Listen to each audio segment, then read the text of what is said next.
I received that file as an old email chain. The name was simple, smile.jpg. I had heard stories online about a picture that sticks in your head. That day, out of curiosity or carelessness, I clicked. The image flashed on the screen for a few seconds, a dog with a smile that didn't look real. I closed it fast, like shutting a door before the wind comes in, and tried to forget. The first night after that, I dreamed of that smile. It wasn't violent, it was worse. Patient. A mouth open too wide, teeth lined up in a posed way.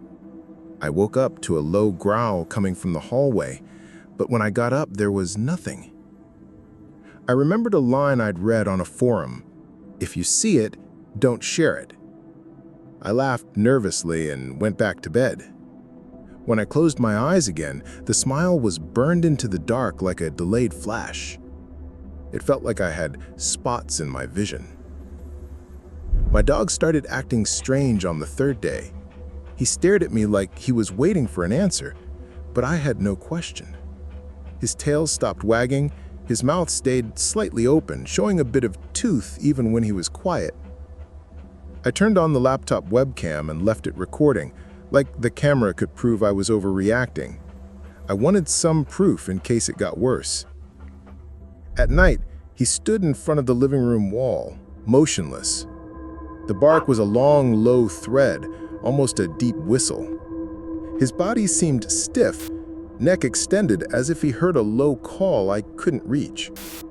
When I went closer, he turned his head slowly and showed his teeth.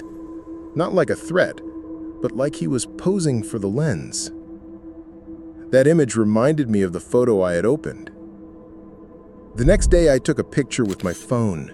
On the screen, his mouth looked bigger than in real life.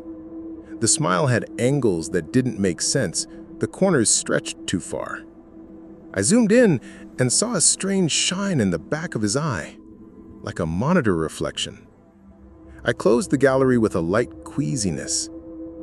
Looking at the photo gave me the same unease I felt when I saw that file. I deleted the image, but it came back in the backup, as if nothing had been removed. As the days went by, he stopped answering my calls. He would sit in front of the door, still, teeth always showing in a polite sort of smile. Sometimes I heard footsteps outside and he would lift his ears, but he didn't bark. He just opened his mouth a little more. The TV light, even when off, seemed to reflect in his eyes, like something was lit inside him. I started speaking quietly in the house, like trying not to wake something. On the 9th night, a metallic smell filled the air, faint, like warm dust. When the camera glitched again, a single frozen frame showed my dog in the hallway, head low, mouth stretched in an impossible arc. The skin around it looked too smooth, almost polished. I hit pause right there. My chest tightened, like when you realize you've passed the point of turning back. I stared at that frozen frame until my eyes burned. I tried calling his name, but my voice came out small.